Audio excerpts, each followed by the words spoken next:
तुम्ही जर credit card वापरत असाल तर थांबा.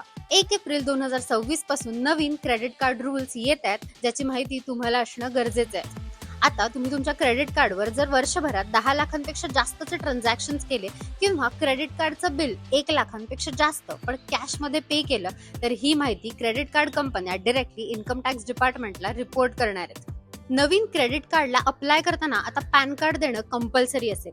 पॅन नाही तर कार्ड नाही. इन्कम टॅक्स डिपार्टमेंट तुमचा खर्च थेट तुमच्या उत्पन्नाशी जोडणार आहे. एक गुड न्यूज आहे, आता क्रेडिट कार्ड वापरून तुम्ही तुमचा इन्कम टॅक्स भरू शकता. पण लक्षात ठेवा, बँकचे प्रोसेसिंग चार्जेस लागू शकतात. त्यामुळे रिवॉर्ड पॉइंट्स मिळतील पण फीज पण लागतील. कंपनी क्रेडिट कार्ड वापरत असाल तर प्रत्येक खर्चाचे बिल किंवा रेकॉर्ड नीट ठेवा. पर्सनल खर्च जर तुम्ही कंपनीच्या कार्डवर करत असाल आणि रेकॉर्ड नसेल तर तो तुमचा टॅक्सेबल इन्कम मानला. असे फायनान्स आणि टॅक्स अपडेट्स मराठीत हवे असतील तर फॉलो करा आणि हा रील तुमच्या क्रेडिट कार्ड वापरणाऱ्या मित्राला नक्की शेअर करा.